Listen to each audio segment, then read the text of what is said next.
Bonjour, bienvenue à Bel-Orient.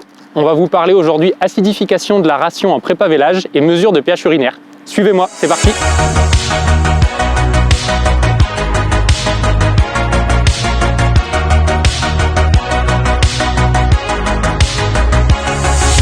Ici à Bel-Orient, on pratique l'acidification totale en ajoutant du chlorure de calcium dans la ration des prépa-vélages. L'objectif est clair, c'est d'éviter les troubles métaboliques en péripartum. Comment vérifier que l'acidification est efficace? On va mesurer le pH urinaire 10 jours avant vélage et on vise une valeur entre 5,5 et 6. Après avoir pris nos animaux au cornadi, on vient frotter sous la vulve, comme vous le voyez, ce qui va stimuler la vache et l'amener à uriner.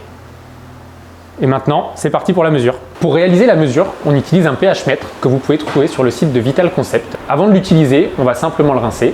On plonge le pH mètre dans l'urine. On attend quelques instants. Donc la valeur est de 5,7. C'est tout bon pour aujourd'hui, on ne change rien à la ration. Attention, il faut toujours se baser sur les résultats de plusieurs animaux pour décider d'ajuster la ration ou non. Après utilisation, on rince le pH mètre et on vient le ranger dans la solution de conservation prévue à cet effet. Une fois par mois, n'oubliez pas d'étalonner votre pH mètre avec les deux solutions prévues à pH 4 et pH 7. Si vous êtes à la recherche d'une solution plus ponctuelle, vous pouvez aussi utiliser des bandelettes disponibles chez Vital Concept qui permettent une lecture à 0,5 près. En routine, pour piloter la ration de préparation au vélage, on mesure donc le pH urinaire, mais aussi la qualité du colostrum en mesurant l'indice de réfraction de ce dernier lors du vélage et aussi les corsets toniques dans les 10 jours qui suivent le vélage. Ces trois mesures sont réalisées systématiquement à chaque vélage et les données sont enregistrées depuis plusieurs années.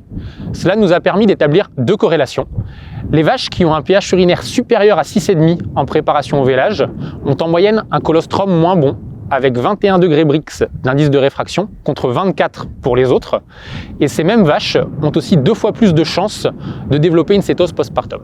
J'espère que cette vidéo vous a plu. Pour plus d'informations sur nos pratiques et nos expérimentations, n'hésitez pas à consulter notre site et à vous abonner sur les réseaux.